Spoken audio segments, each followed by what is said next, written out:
तो इस एपिसोड की स्टार्टिंग में हमें ज़ोइशी दिखाया जाता है जो कि अपने सेक्ट के हॉल में आया हुआ था। वो कह रहा होता है कि उस मैसेंजर ने तो मुझे लगभग मार ही डाला था। अगर मेरे पास डिवाइन कवच नहीं होता तो आज मैं बच नहीं पाता। उसके बाद वो आकर एक मैनुअल को देखता है और उसको उठाकर पढ़ने लगता है। वो उस मैनुअल में अपने लिए कोई इलाज ढूंढ रहा था और उसे कोई इलाज मिल भी जाता है।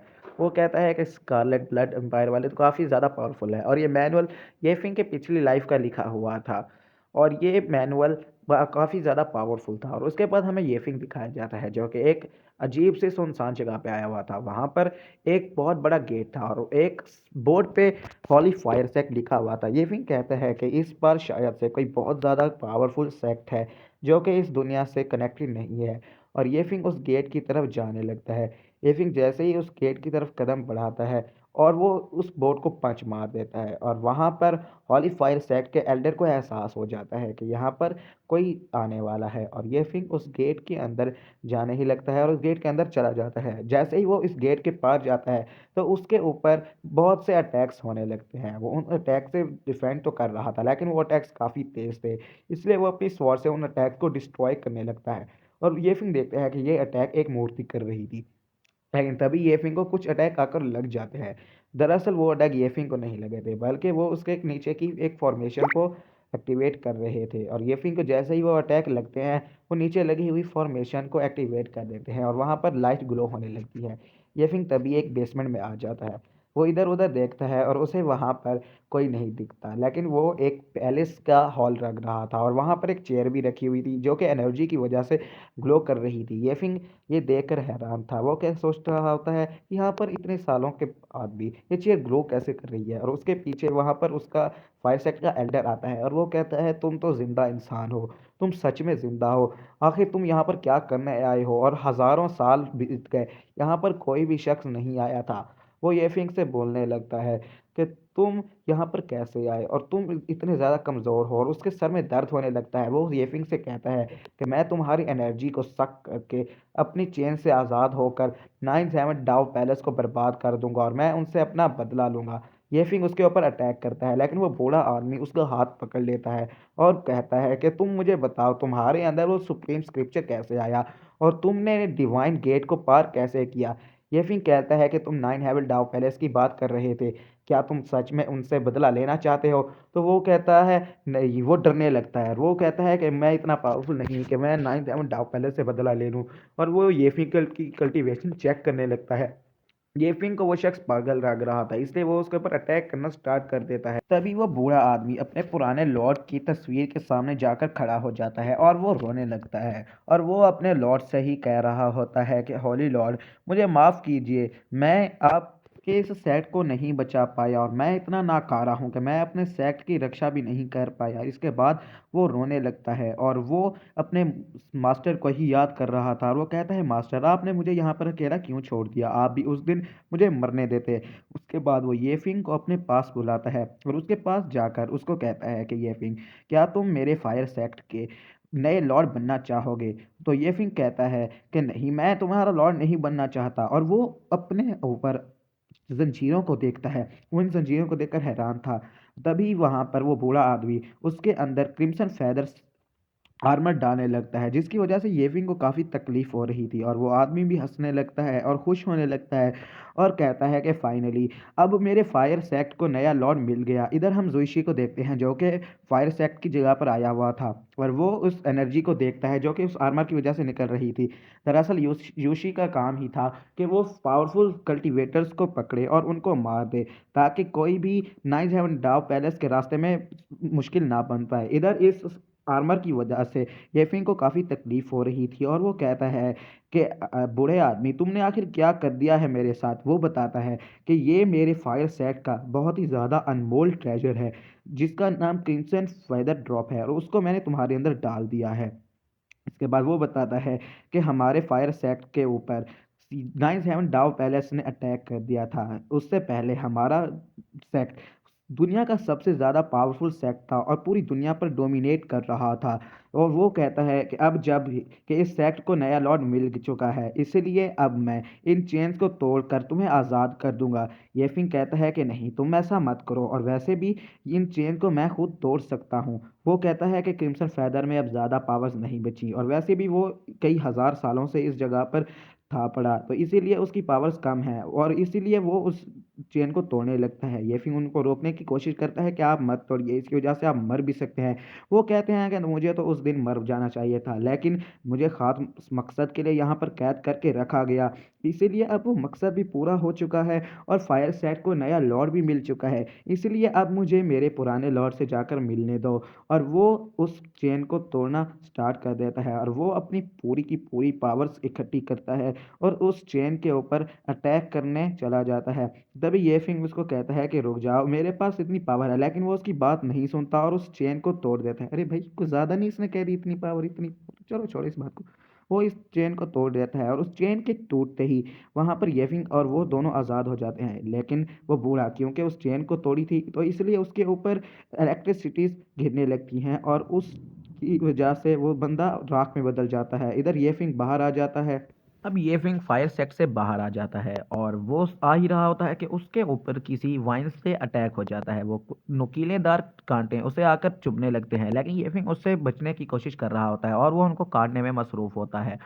लेकिन तभी वहां पर वो बेलें आकर येफिंग के हाथ पैर जकड़ लेती हैं और उसको उल्टा लटका देती हैं। इधर जोशी कहा आ तुम्हें जाता है है और तो मैं कहता है तुम्हें कि सलाह तुम दूंगा इन कि बेलों से तुमने नहीं अपना बच मुंह बंद पाओगे, कर और लेना वैसे भी चाहिए और तुम अपनी अब हार दबे कबूल हुए हो। करके मौत को लेकिन गले लगा लो। येफिंग लेकिन वहां पर एफिंग उस स्ट्रगल कर गोले के रहा अंदर था और स्ट्रगल उनको कर रहा काटने की था। वो कोशिश उसे कर अपनी रहा था। एनर्जी से तभी डिस्ट्रॉय उसको करने की याद आता है कोशिश कि करता उसके है। बाद क्रिम्सन फेदर है। वो क्रिम्सन फेदर्स की पावर्स का इस्तेमाल करता है और उन बेलों को जलाने लगता है। इधर जोशी हैरान था, वो कहता है कि ये कैसे पॉसिबल है। आज तक कोई भी इतना पावरफुल नहीं हुआ कि वो इन बेलों को जला पाए। वो और ज़्यादा बेलें बनाने लगता है, लेकिन एक ब्लास्ट के साथ ये फिंग उस बेलों को तोड़कर बाहर आ जाता है, और उसने क्रिम्सन फेदर एक्टिवेट कर लिया था। ये फिंग इस क्रिम्सन फेदर को देखकर बहुत ज़्यादा शॉक में था, और वो कहता है कि ये क्रिम्सन फेदर मुझे चाहिए था, और तुम्हारे पास ये फायर विंग्स कैसे आए। वो कहता है कि ये तो मेरे लिए था और तुमने इसको कैसे हासिल कर लिया। ये फिंग कहता है कि तुम लेट हो चुके हो, और वैसे भी अब इससे तुम्हारी धुलाई होने वाली है। तो वो कहता है अच्छा, तो तुम फाइव सेट के नए लीडर हो, लेकिन उससे कोई फर्क नहीं पड़ता। जाए तुमने क्रिम्सन फेदर को एक्सेप्ट कर लिया, लेकिन क्रिम्सन फेदर को भी तुम्हें एक्सेप्ट करना चाहिए। तो ये फिंग उसको अपनी पावर्स अनलीश करके दिखाता है। वो कहता है कि इसको तो मैं एक्सेप्ट कर चुका हूँ। उसके बाद उसको पंच मारता है। इस पंच को खाने के बाद वो दूर जाकर गिरता है, और वो कहता है कि ये कैसे पॉसिबल है। तुम इसे कमज़ोर इस इंसान को आखिर क्रिम्सन फेदर ने कैसे एक्सेप्ट कर लिया। वो कहता है वैसे भी अगर क्रिम्सन फेदर ने तुम्हें एक्सेप्ट कर भी लिया, लेकिन तुम्हारी कल्टीवेशन बेस के हिसाब से तुम इतने पावरफुल नहीं हो कि तुम क्रिम्सन फेदर की सारी टेक्निक का इस्तेमाल कर सको। तो ये फिर कहता है चलो इसको ट्राई करके देखते हैं। उसके बाद वो फिनिक्स ट्रिबुलेशन इस्तेमाल करता है, जो कि क्रिम्सन फेदर की फर्स्ट टेक्निक है, और मुंह पे जाके जुइशी के पंच मारता है। जिस पंच को खाने के बाद वो दूर जाकर गिरने ही लगता है, लेकिन ये फिंग उसको हवा में ही ठहरा कर बहुत ज़्यादा पंचेस लगाने लग जाता है, और उसको ज़मीन पे दे पटकता है, और उसके पाँव के ऊपर, और नहीं, उसके सर के ऊपर। जोशी कहता है कि भाई ये फिंग, मुझे माफ़ कर दो, तुम मुझे छोड़ दो, तुम्हें जो कुछ चाहिए मैं वो कुछ तुम्हें दूंगा और तुम्हारी सारी इन्फॉर्मेशन दूंगा। तो ये फिंग भी उससे सवाल पूछना स्टार्ट कर देता है, और उसको कहता है कि तुम्हारे सेट के लीडर का नाम क्या है, और उस सेट में कितने लोग हैं, और उनकी कल्टीवेशन बेसिस क्या है।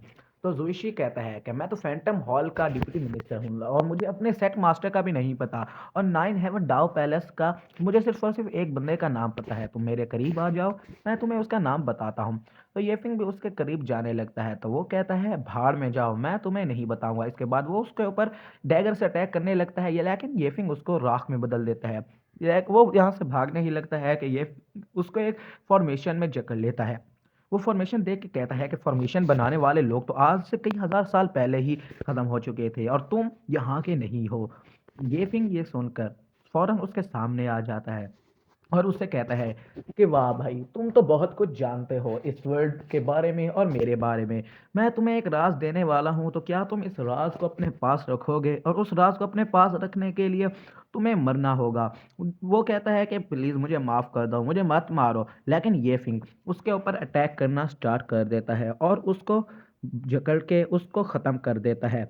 उसके बाद येफिंग एग्जॉस्ट होके नीचे गिर जाता है। वो कहता है कि क्रिम्सन फेदर काफ़ी ज़्यादा पावरफुल है और मुझे इसकी सारी टेक्निक्स मास्टर्स करनी ही होगी, लेकिन एल्डर फ़ून है तो मुझे ये टेक्निक मास्टर करने के बारे में बताया ही नहीं, मुझे बस क्रिम्सन फेदर दे दिया और ख़ुद यहाँ से चलते बने। इसके बाद हम येफिंग को देखते हैं जो कल्टीवेशन कर रहा था और उसके अंदर फिनिक्स घुस जाता है। वो कहता है कि फिनिक्स ट्रिपुलेशन बहुत ज़्यादा पावरफुल है और मैंने सिर्फ उसका एक ही अटैक इस्तेमाल किया और वो इतना ज़्यादा पावरफुल था। अब मुझे इसके ज़्यादा ज़्यादा अटैक्स फॉलो करने होंगे ताकि मैं ज़्यादा पावरफुल बन सकूं, और इसने मेरे बाइडेन स्टेज को 8वें लेवल तक पहुंचा दिया, इसलिए आज से मैं इसे लाइन ऑफ ब्लड लाइन बुलाऊंगा। हम देखते हैं कि येफिंग को एक परिंदा देख रहा था और वो येफिंग के ऊपर अटैक कर देता है। जैसे ही वो येफिंग के करीब आता है तो येफिंग उसकी चोंच पकड़ लेता है और उसको कहता है, वाह रे परिंदे, बड़ी हिम्मत वाला है तू, तो तूने मुझे ऊपर अटैक करने की कोशिश कैसे की। और इसके बाद हम देखते हैं येफिंग बैठा हुआ था और उसके सामने टंगड़ी कबाब सेक रहा था। भाई इसने परिंदा खा लिया भाई वाला, चलो छोड़ो उसको, ये अपना मजे करे, हम अपना मजे करते हैं। तो इधर से पीछे लड़की एक उसको देख रही थी और वो येफिन के पास आती है, लेकिन उसने उसको येफिन ने बुलाया था। वो कहता है बाहर आ जाओ। तो वो बाहर आ जाती है और उसको कहती है कि मेरा नाम शाओलिन है और मैं अपने ग्रैंडफादर के यहाँ पर क्यों ढूंढने आई हुई हूँ। येफिन कहता है कि तुम्हें भूख लगी होगी तो तुम बैठ जाओ यहाँ पे। तो शाओलिन भी वहाँ पर बैठ जाती है और येफिन उसको एक मीट का टुकड़ा देता है और वो खाने लगती है। वो आपस में बात कर रहे थे। येफिन कहता है कि वो बात तो ठीक है, लेकिन तुम आधी रात को एक जवान लड़की होकर यहाँ पर क्या कर रही हो। तो शावलिन अपने दिल में कहती है कि अगर मुझे अपने ग्रैंडफादर का क्यों नहीं ढूंढना होता तो मैं इसको ज़रूर सबक सिखाती।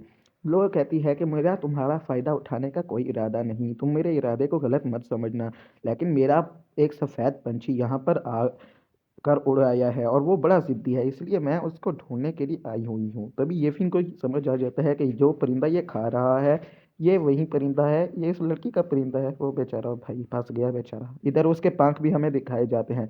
वो शावलिन को कहता है कि शावलिन तुम ये लो और मीट खाओ और बचा हुआ भी अपने साथ लेकर जा सकती हो। तो वो कहती है, आजकल तुम जैसे रहमदिल बंदे बहुत कम ही मिलते हैं, पता नहीं ऐसे बंदे बहुत कम क्यों हो चुके हैं। और इधर हमें दोबारा से भाई उसके पंख दिखाई जाते हैं। वो दोनों आपस में बातें कर रहे थे और शावलिन उससे रेसिपी पूछ रही थी। तो वो कहती है कि तुम मुझे इसकी रेसिपी बता दो कि ये इतना टेस्टी मीट बना हुआ है। तो येफिंग उसे कहता है कि कोई नहीं, बस इसमें मीट की क्वालिटी डिपेंड करती है। तभी शावलिन के सामने उसके पंछी का परिंदा तो पंख आता है। वो कहती है कि ये पंख जाना पहचाता है। उसके बाद वो टंगड़ी कबाब को देखती है और समझ जाती है कि येफिंग ने उसका परिंदा ही फ्राई करके उसको खिला दिया है। वो उड़कर येफिंग के ऊपर अटैक कर देती है, लेकिन येफिंग यहाँ पर रिलैक्स बैठा हुआ था। हम अभी नेक्स्ट सीन में देखते हैं कि येफिंग बैठा हुआ रेस्ट कर रहा है और पीछे शावलिन बंधी हुई है। येफिंग कहता है कि शावलिन, माना कि मैंने तुम्हारा परिंदा खाया है, लेकिन मेरे से ज़्यादा गोश्त तुमने ही खाया है और तुम खुद ही कह रही थी कि ये इतना टेस्टी है, तो मेरे हिसाब से हमारा हिसाब बराबर हो चुका है। ये फिंग शाओलिन के करीब आता है और उसके सर पे हाथ फेरते हुए कहता है कि शाओलिन अब शांत हो जाओ। और वो उसको कहता है कि चलो तुम और मैं एक डील करते हैं। वो उसको एक बोतल दिखाता है जिसके अंदर ब्यूटी एलेक्सर्स थे और वो कहता है कि इन एलेक्सर की एक पिल से ही तुम हमेशा जवान और खूबसूरत रहोगी। और वो उसको ये एलेक्सन देने जाता है। शावलिन कुछ कहने की कोशिश करती है तो ये फिर कहता है, ओह सॉरी सॉरी, मैंने तुम्हारे मुंह की पट्टी नहीं हटाई या कि तुम कुछ क्या ही कहोगी। उसके बाद वो उसकी पट्टी हटाता है और शावलिन कहती है कि वो परिंदा सेलेस्टियल परिंदा था और वो हमारे रीजन का सिर्फ एक ही परिंदा था और हमारी पूरी फैमिली और फ्रेंड्स और पूरे शहर वाले उससे बहुत ज़्यादा मोहब्बत करते थे, और तुम सिर्फ एक ब्यूटी एलेक्सर देकर उसका खामियाजा नहीं भुगत सकते। वो कहती है कि तुम्हें मेरे साथ मेरी फैमिली चलना होगा और मेरी फैमिली के हेड ही इस चीज़ का फैसला करेंगे कि तुम्हें क्या सज़ा देनी है या तुमसे क्या डील करनी है। ये फिंग समझ जाता है कि ये बड़ी चालू लड़की है और मुझसे अपना काम निकलवाना चाहती है। इसके बाद हमें ब्लैक फैंटम हॉल का सीन दिखाया जाता है जहाँ का मास्टर खाली पड़ी चेयर से बात कर रहा था। वो कहता है कि जुइशी क्रिम्सन फेदर लेने गया था और उसकी वहाँ पर फायर सेक्ट में किसी पावरफुल कल्टीवेटर के साथ फाइट हो गई थी, जिसकी वजह से उस पावरफुल कल्टीवेटर ने उसको मार दिया। अब क्रिम्सन फेदर भी उस पावरफुल कल्टीवेटर के पास है, तो वो चेयर से आवाज़ आती है कि तुम अपने साथियों को उस क्रिम्सन फेदर वाले आदमी को ढूंढने के लिए लगा दो, और अगर क्रिम्सन फेदर हमारे पास आ गया तो हमारा 97 डाउक पैलेस बहुत ज़्यादा स्ट्रांग हो जाएगा और हमें उसकी वजह से बहुत ही ज़्यादा फ़ायदा होगा। और वैसे भी जुई शुई मतलबी इंसान था, वो अपने लिए क्रिम्सन फेदर ढूंढने के लिए गया हुआ था, इसलिए जो कुछ भी उसके साथ हुआ, चाहे वो मर गया तो ये उसकी ही सज़ा थी। तभी हम देखते हैं कि ये फिंग और शावलिन शावलिन के सेट की तरफ जाने लगते हैं, और ये फिंग उसके दादा का इलाज करने के लिए राज़ी हो गया था। वो दोनों स्वान्स के ऊपर बैठकर जा रहे थे, और ये फिंग क्रिम्सन फेदर के बारे में ही सोच रहा था। तभी वहाँ पर वो एक रॉक वैली के पास पहुँचते हैं, जहाँ पर ड्रैगन ब्लड था, और ये फिंग समझ जाता है कि यहाँ पर बहुत सारे बीस्ट हैं। और ये फिंग देखता है कि यहाँ पर काफ़ी ज़्यादा बीट्स हैं, और उसको विजन्स आने लगते हैं, और वो उस जगह का मुआयना करता है तो वहाँ पर आइस थी। ये फिंग कहता है कि यहाँ पर आइस कैसे आई, और वो देखता है कि वहाँ पर दो आदमी जो कि 97 डाउ पैलेस के लिए काम करते हैं, वो दोनों एक रॉक बीस्ट से फाइट कर रहे हैं, और उन्होंने उस लावा रॉक बीस्ट के बच्चे को उठाया हुआ है। वो उस बच्चे की माँ को कहते हैं कि देखो, हमें तुम्हारे बच्चे का फ्लैश चाहिए ताकि हम कुछ एलेक्सर्स को रिफाइन कर पाएं, इसीलिए तुम ये हमें बच्चा लेकर जाने दो। दूसरा उसका साथी कहता है कि क्या तुम ये बकवास कर रहे हो, आखिर तुम एक बीस से क्या बात कर रहे हो, चुपचाप ये बच्चा लो और यहाँ से चले जाओ। ये फिर इन सबको पीछे से देख रहा होता है। तभी उनको येफिंग की प्रेजेंस का एहसास हो जाता है। वो कहते हैं कि भाई, तुम जो कोई भी हो, बाहर आ जाओ और हमें अपने शक्ल दिखाओ। तो येफिंग भी समझ जाता है कि इन्होंने मुझे पहचान लिया, इसीलिए येफिंग बाहर जाने लगता है, और वो उनसे कहता है कि तुम इस बच्चे को छोड़ दो। वो दोनों येफिंग का ही इंतज़ार कर रहे थे। वो सोचते हैं कि यह आवाज़ आखिर आ कहाँ से रही है, और वो दोबारा से बोलते हैं कि जो कोई भी है, बाहर आ जाओ। ये फिर उनके सामने आ जाता है और कहता है कि तुम क्यों इस बच्चे को इतनी बेरहमी से तड़पा रहे हो, और मुझे लगता है कि तुम नाइन्थ हेवन डाउ पैलेस के हो, और नाइन्थ हेवन वाले ही ऐसे बेहुदा काम करते हैं। वो कहते हैं कि शायद तुम नाइन्थ हेवन डाउ पैलेस के दुश्मन हो, अब तुम्हारी खैर नहीं। वो येफिंग को उस रावा लॉक बीच का बच्चा फेंक कर दे देते हैं। येफिंग उस बच्चे को कैच कर लेता है।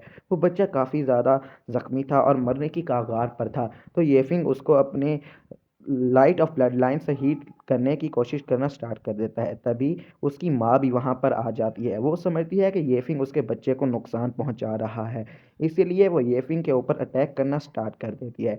येफिंग उस बच्चे को बचा रहा था और ख़ुद भी वो बच रहा था, और उसके अटैक्स वो डॉज कर रहा था। इधर उस बच्चे की माँ काफ़ी ज़्यादा गुस्सा थी, क्योंकि पहले 9 डाउन पैलेस वालों ने उसके बच्चे को उठा लिया, अब उसको येफिंग भी अपना दुश्मन लग रहा था।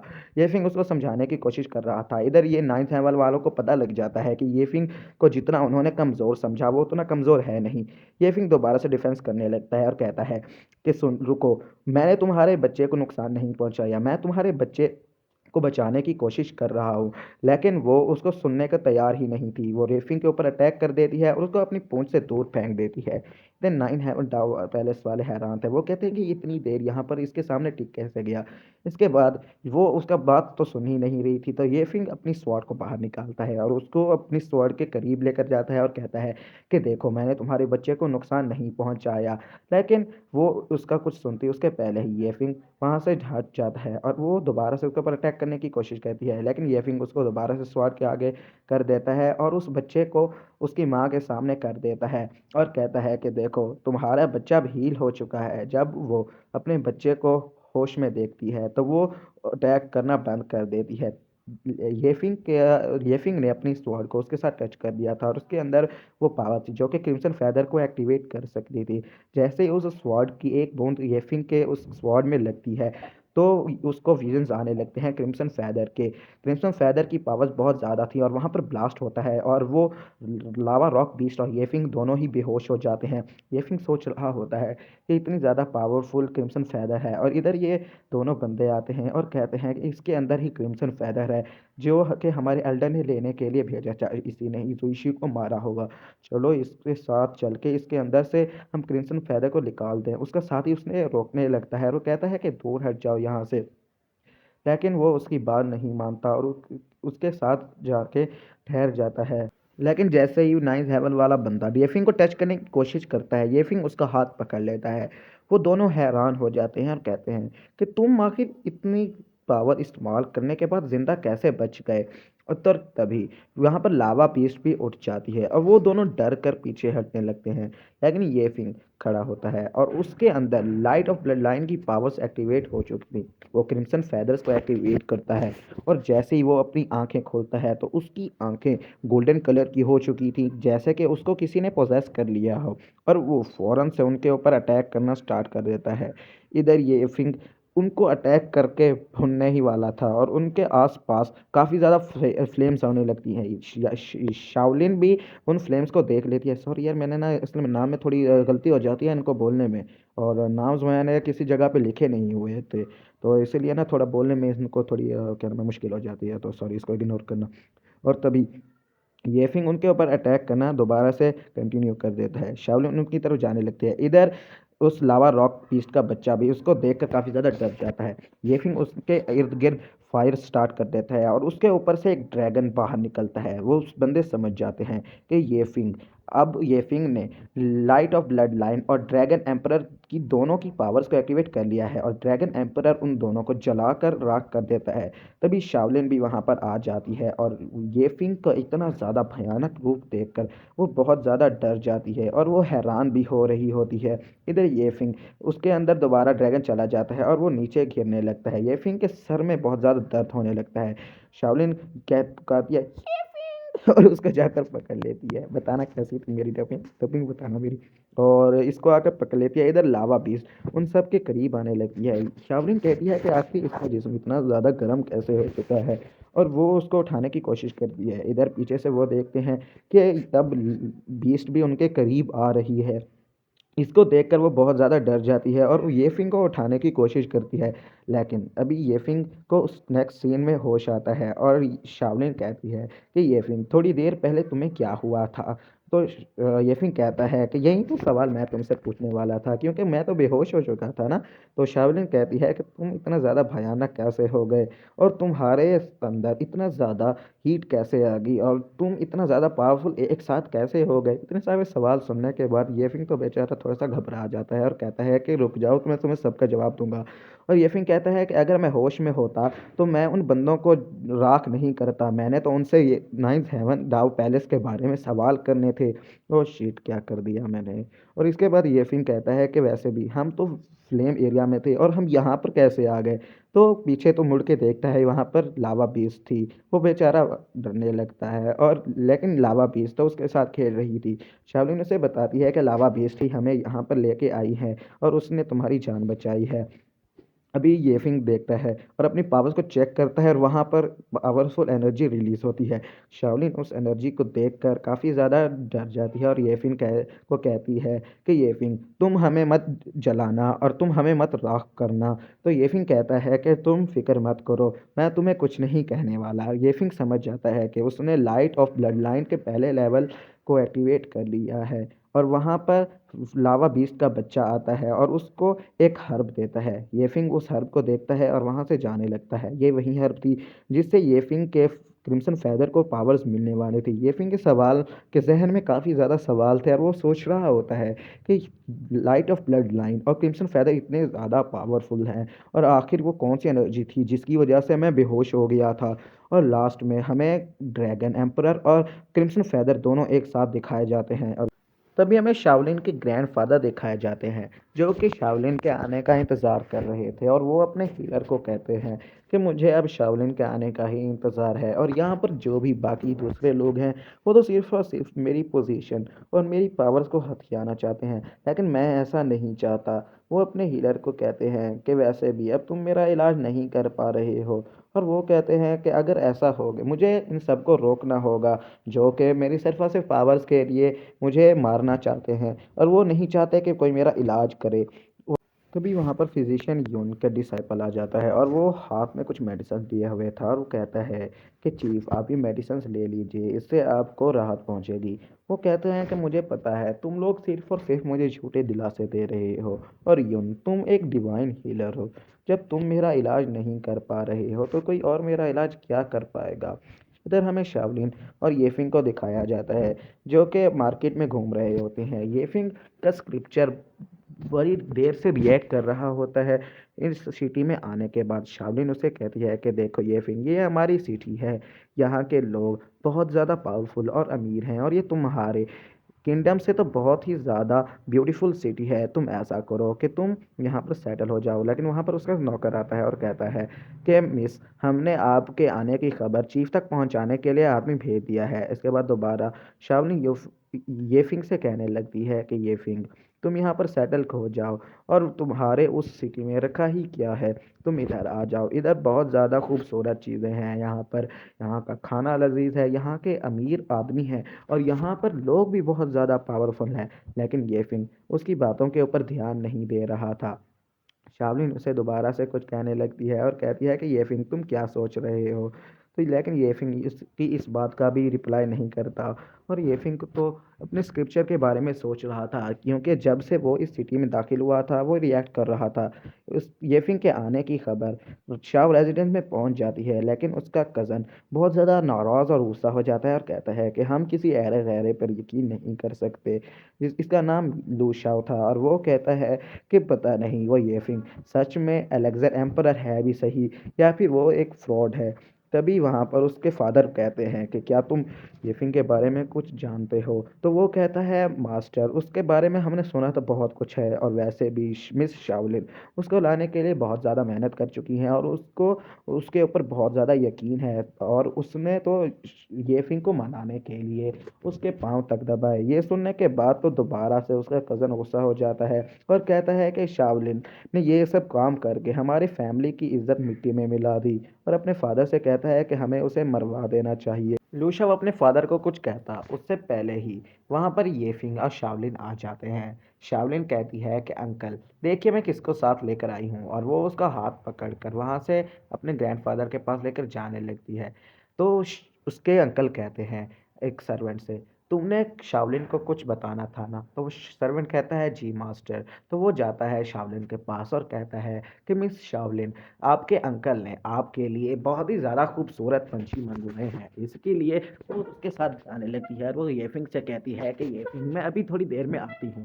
येफिंग कहता है कि ये काफ़ी ज़्यादा भोली लड़की है, इसको पता भी नहीं कि इसके रिलेटिव्स आखिर चाहते क्या है।